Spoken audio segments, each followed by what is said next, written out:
اور دوستوں، جس نے علم حاصل کر لیا اس کے پاس دولت بھی ہے اور عزت بھی۔ دیکھو محبوب الہی، دلی میں قحط پڑا، ہر طرف تراہی تراہی مچی ہوئی تھی۔ محبوب الہی نے اعلان کر دیا کہ ہر گھر میں خوراکی پہنچائی جائے گی، اور ہر گھر میں خوراکی ان کے لنگر خانے سے پہنچایا جا رہا ہے، کھانا پہنچایا جا رہا ہے۔ جب بادشاہ وقت تک یہ خبر پہنچی تو وہ تو خزانہ بھی رکھتا ہے، لیکن اس نے ہاتھ اٹھا دیا کہ یہ میرے بس کا نہیں کہ پوری دلی کو کھانا کھلاؤں، میرا تو خزانہ ہی ختم ہو جائے گا۔ اور محبوب الہی کھانا کھلا رہے ہیں اور چہرے پہ شکن بھی نہیں، چہرے پہ کوئی شکن نہیں۔ دوستو، وہ حسد میں آ گیا بادشاہ، اس کے آس پاس رہنے والوں نے کہا بادشاہ تو تم ہو، کہنے کے بادشاہ تم ہو، پر اصل بادشاہ تو محبوب الہی ہے۔ ساری دلی کی قوم، جتنے بھی تمہارے راج میں رہنے والے لوگ ہیں، سارے کے سارا کے بادشاہ تو محبوب الہی بنے ہوئے۔ بادشاہ کو حسد پیدا ہو گئی، اس نے اعلان کر دیا کہ کوئی بھی محبوب الہی کو راشن پانی نہ بیچے۔ ادھر اس نے حکم دیا نہ بیچے، ادھر محبوب الہی نے ڈبل کر دیا۔ اب جس کو ایک وقت کی خوراکی ملتی تب ڈبل کر دو، ڈبل۔ روایت یہ ہے کہ 80 من نمک استعمال ہوتا تھا روزانہ۔ کتنا؟ 80 من۔ برادران ملت اسلامیہ، نمک تو سوچو کھانا کتنا، آٹا کتنا، چاول کتنا، جب نمک کتنا ہے۔ تو شہنشاہ وقت ہاتھ اٹھا دے رہا ہے، جو خزانے کا مالک ہے، دولت تو ہے لیکن کھلا نہیں پا رہا ہے۔ کھلا کون رہا ہے؟ وہ جو اپنے وقت کا صاحب علم تھا، وہ جو اپنے وقت کا زبردست جید عالم دین تھا۔ کیونکہ اللہ کا فرمان ہے جہاں علم ہوگا وہیں عزت ہوگی، وہیں دولت ہوگی۔ برادران ملت اسلامیہ، تمام صحابہ کوئی کیپٹلسٹ نہیں تھے، انڈسٹریلسٹ نہیں تھے، لیکن آج بھی دیکھ لو دوستو، تاریخ گواہ ہے کہ کسی بھی صحابی کے در سے کوئی بھوکا نہ گیا۔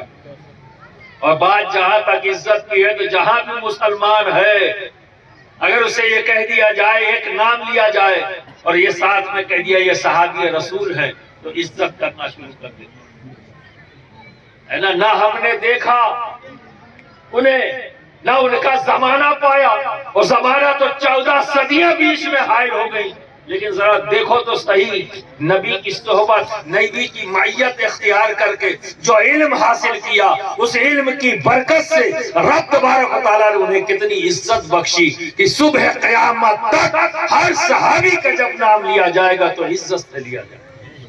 اور ہر مسلمان کی یہ ذمہ داری ہے کہ کسی بھی حالت میں، کسی بھی طریقے سے کسی بھی صحابی کے تقدس کو پامال نہیں ہونے دے۔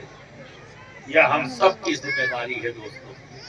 جیسا مفتی صاحب نے اشارہ کیا کہ ہمیں ان سب الجھنوں میں نہیں جانا ہے، کون کیا کہتا ہے اسے کہنے دو، بس تم یہ جان لو کہ بغیر اہل بیت کے تم مکمل نہیں، بغیر صحابہ کی محبت کے مکمل نہیں۔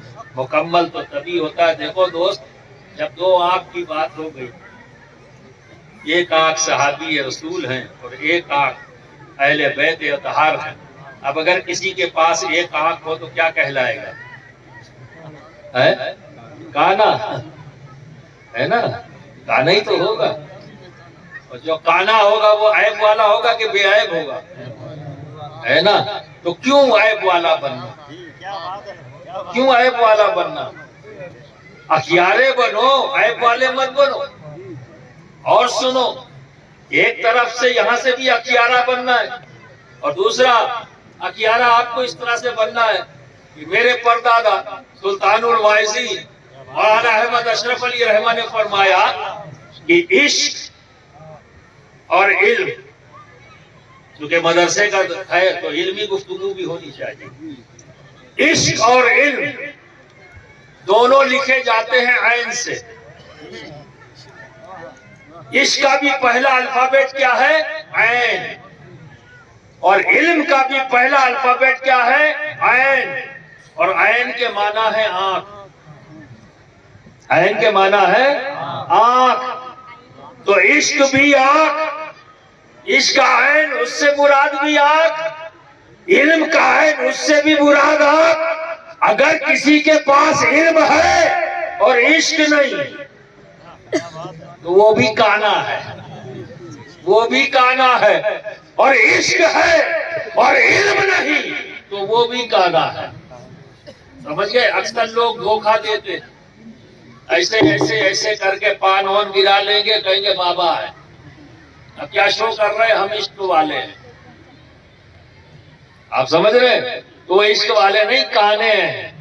یہ بات سن لو، بالکل واضح طور پر کہہ رہا ہوں.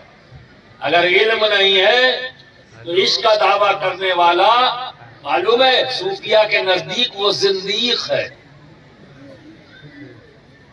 فقط دعویٰ ہے اس کا، پر وہ کامیاب نہیں ہے. کامیاب تو وہ ہے جو اختیارہ ہے، جو علم بھی رکھے اور عشق بھی رکھے. ہاں یہ الگ بات ہے کہ علم کا حاصل کرنے کے 3 طریقے ہیں. لکھ کر اور پڑھ کر علم بھی حاصل کیا جاتا ہے، سن کر بھی علم حاصل ہوتا ہے، اور دیکھ کر بھی علم حاصل. تو خانقاہوں کے اندر جو پیر اور مغا یا صاحب سجادہ جنہیں کہا جاتا ہے، جو موجود ہوتے، ان کے مریدین انہیں دیکھتے ہیں، دیکھ کر نماز پڑھنا سیکھ لیتے ہیں. دیکھ کر تمام اعمال جو عمل صالح ہیں وہ دیکھتے ہیں، میرا مرشد یہ کر رہا ہے، بس وہ کرنا شروع کر دیتے ہیں. تو یہ جانتے ہو کیا ہے؟ یہ صحابہ کی سنت پر عمل ہے. یہ صحابہ کی سنت پر عمل ہے، کیونکہ صحابہ نے نبی کو دیکھا، جو بھی نبی کرتے گئے صحابہ دیکھتے گئے اور وہ ریپیٹ کرتے گئے، دوہراتے چلے گئے. نبی نے جو کہا صحابہ نے سنا اور اس پر عمل اختیار کر لیا. یہ سن کر علم حاصل کر لیا. تو یہ سورس علم حاصل کرنے کا ہنوز آج بھی جاری ہے. سرکار غریب نواز جب یہاں آئے تو بخاری شریف پڑھا رہے تھے.